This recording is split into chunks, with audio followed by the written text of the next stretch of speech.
Hello, everyone, and welcome to session 10. And just a heads up, my voice might sound a little weird because I'm a bit sick. Anyways, so we already covered most of the basics and we learned so much together, including the different types of comics, stories in comics, expressions, gestures, humans in comics, animals in comics, and even objects in comics. And we even had a summer comic workshop last session.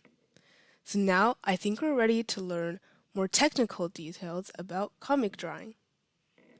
There are two very important basics of drawing that all comic artists, including you all, will slowly experiment more with.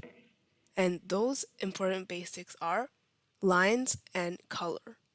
So our lesson today will first focus on lines, and that is inking and line art. So lines are always used in comics, whether that's in a sketch, an inked version of a comic, or a colored version of a comic. That also includes inked lines. So lines are the most important parts of the art in comics because lines can express a lot in comic art. So here are some examples of line art in comics. The first one is a comic without any dialogue or text by Cassandra Callan, and she uses a variety of lines for this comic. So you can see like thin and thick lines, and curvy and straight lines, and detail lines, and broad lines, which we'll all learn about later. And then the second example, we have a character illustration by Cassandra Callan again, and you can see all of the different types of lines that she uses, and even the different like zigzag and dotted patterns on her sweater are different types of lines. And then we have a page from a graphic novel by Raina Telgemeier, and she also uses a variety of lines, so like thick lines, thin lines, and all of that. Now that we've seen some examples, the next part of our lesson will focus on the different types of lines and how to use them. I will also give you all some tips and tricks for line art. So first, let's look at thin and thick lines. So in comics, we want to use both thin and thick lines, so our drawing looks more interesting and lifelike. The contrast between thin and thick lines, so that means using both but alternating between them, will show a sense of space and will make the drawing feel more like 3D and layered. And using both thin and thick lines shows light and shadow and front-back relationships. So I'll use some examples to show you what I mean by that. So here are some examples. The first one is a character illustration by Cassandra Callan, and notice how she uses both thick and thin lines. So for the thick lines, she uses them, there's a very like a dark area under her head, so on her neck, and that's because that part is usually in the shadow.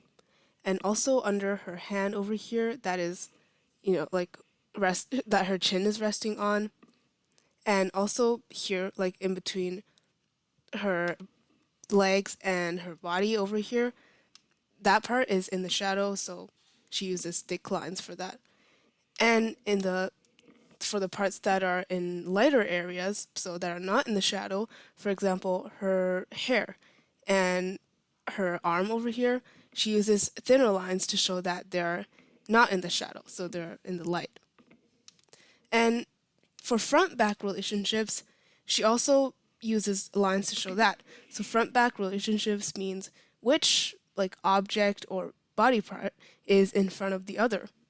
And so, for example, see Cassandra's arm over here is in front of her legs and body. So she uses thicker lines on that arm to show that it is in front of her legs and body and whatever. And here we have another example of a character illustration. And here you can see a lot of variety of thin and thick lines. So for the character's clothing, there are a lot of thin and thick lines to show that different parts are in like either the shadow or the light. So for this characters, shoes, like at the bottom of the shoes are in the shadow, so the artist uses thicker lines. And for parts of this character's clothing, so for example, the bottom of the character's shirt and pants, and also the folds or creases in this character's clothing and under this character's head, so the character's neck, the lines are thicker. And for parts that are in the not in the shadow, the lines are thinner, like for example, the hair and the facial features. Now, a very useful tip is to use thick lines on the focal point of your drawing. So, the focal point means where you want people to look first in your drawing. So, that means it's the most important part of your drawing that you want to clearly show. So, for example, that could be an expression or a facial feature, such as eyes or a character's mouth when they're screaming, or an object that a character is holding, or an action pose like a punch that is very like action dynamic. So using thick lines will highlight the focal point of your drawing, and that will make it more interesting and dynamic, and it will just highlight that part and make audiences look at that focus point first. So for this final illustration by Senpei, we have again a variety of lines, thick and thin, but notice how the artist uses thicker lines on the character and the piano and violin here, and thinner lines on objects in the background. So for example, this drawer over here, these frames in the background, or this TV over here that you can see. So when you look at this drawing, the first thing you notice is the characters and the instruments instead of the objects in the background. So using thicker lines on the focal point of your drawing will highlight it. And here are some more examples. So over here we have this image that points out where you would most likely want to use thicker lines. So for example, some parts of the hair and under the head or on the neck, and also on parts of clothing that are in the shadow, and for hands that are holding objects, so front back relationships, and body parts that are in front, so for example the hand that is in front of this character's dress, and under the shoes. And here are some more illustrations by Cassandra Callan. So notice how in all of her illustrations, the thicker lines are on the character's face to show their facial expressions, and also on the neck to show that it's in the shadow. And she uses a lot of thin lines on the hair. And here are even more examples. So these are colored illustrations, but the artist uses also a lot of different lines. So here the character is highlighted because the lines are thicker on the character, and also the objects or the whatever in the background are not even like traced, which highlights the character even more. And again, notice where the artist uses thick versus thin lines. And now here are images that show the difference between using, the same thickness of line throughout your drawing versus using a variety of thin versus thick lines. So first, for example, for this glass, the first drawing uses, the same thickness of line throughout, and then the second one, the thick lines are for the parts that are a bit in the shadow, like at the bottom of the glass and bottom of this part over here. And thin lines are used for, the top of the glass, which shows that it's in the light. And that makes the glass look more lifelike, even if it's in a comic drawing. And for this bag of money over here, the first one is, again, like using the same thickness of line. And then the second one, it shows a bit of weight because the thicker lines are at the bottom of the the bag of money.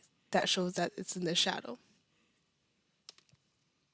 Here are more drawings of objects that show how if you use the same thickness of line throughout, it looks a bit flat, and then if you use a variety of lines, it has more depth.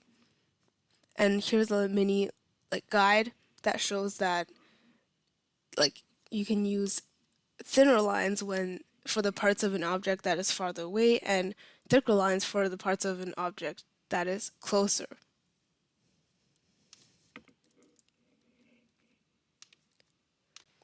Next, let's look at curvy versus straight lines.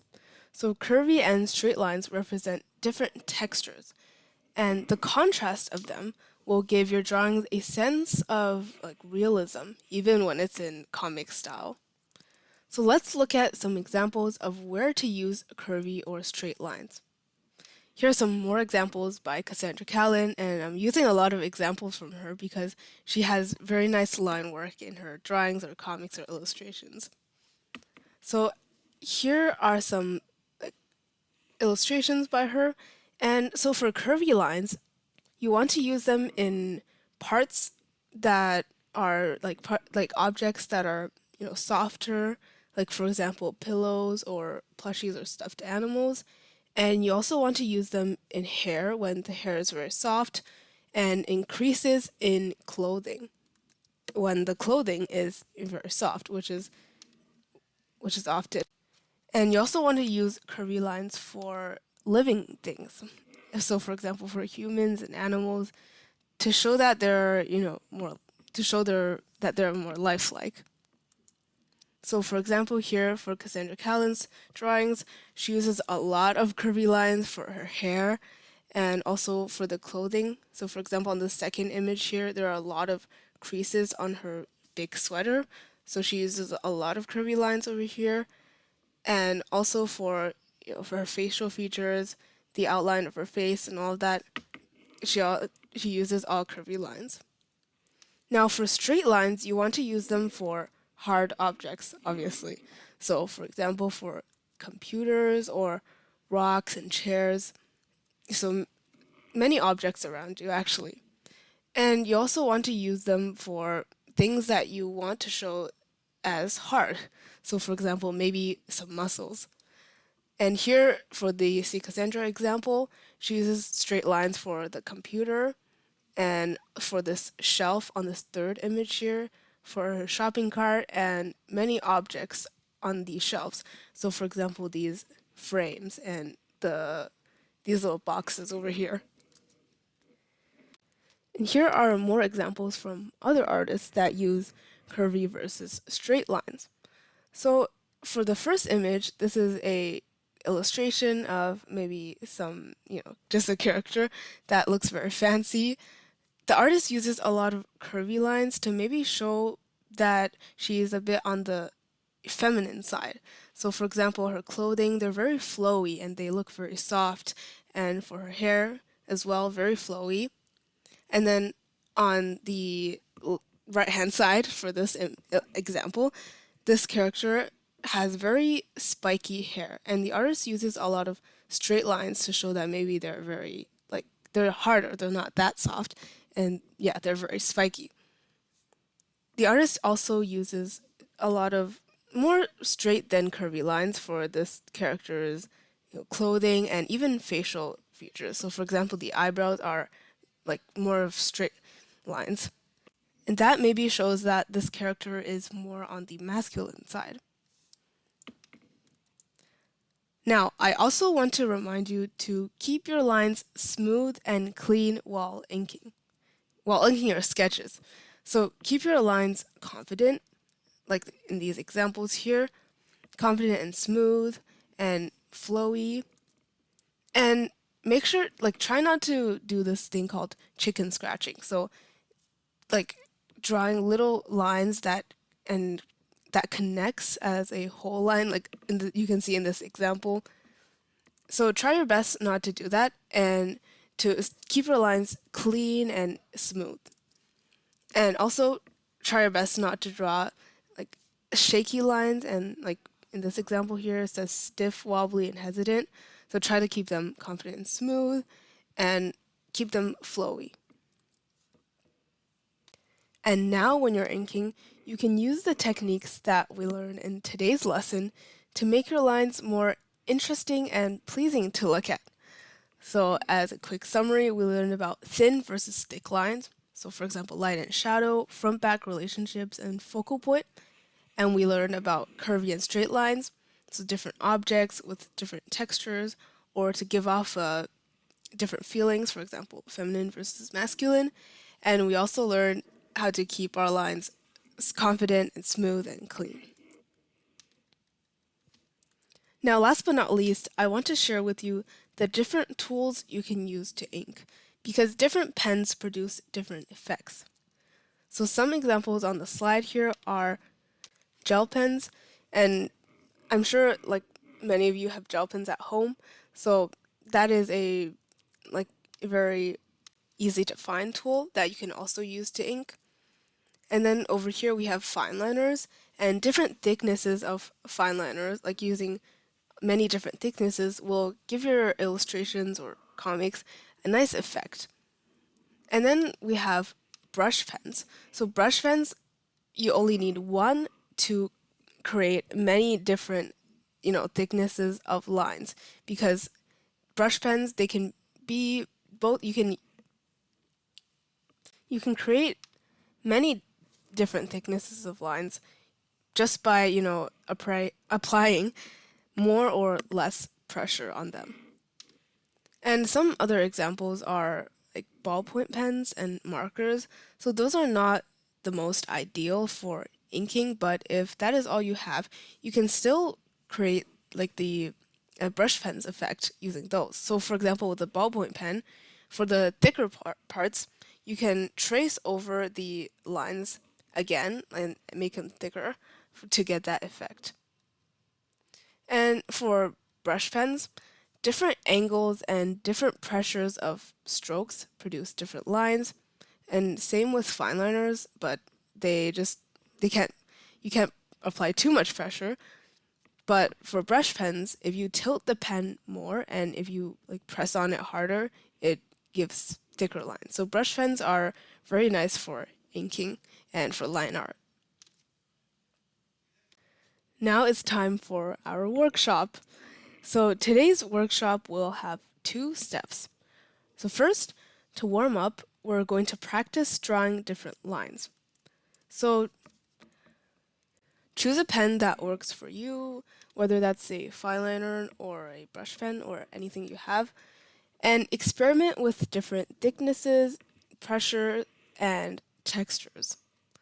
So here I have some examples of these like practice sheets of for like line art. And so whoever drew this and practiced experimented with many different thicknesses over here and many different textures that the pen can produce.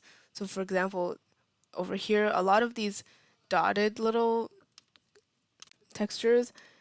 And for this other image over here, the artist maybe tried to draw some wings and leaves and maybe try to use a dried out pen to give that like effect. And then next over here we have some like specific pens that the artist experimented with. So this one says Copic multiliner medium brush, and the artist also just you don't have to really draw anything. You just experiment with the thicknesses and the pressure of the pen. And over here for a brush pen as well. Now, the next step is to either copy a comic while focusing on its line art, or you can redraw one of your own comics while focusing on your line art. So for the first option, you can find a comic with line art from an artist that you like, and then try to mimic its line art. So how does the artist use different thicknesses or textures for their lines? So you can try to like mimic that. And or if you for the second option, or if you already have comics of your own and you want to maybe improve them, you can redraw one of your own comics while improving your line art. So use techniques that we learned from today's lesson. And as a reminder, make sure your lines are confident and make sure your lines are clean and smooth. Now let's all get started drawing. Have fun, and as always, enjoy!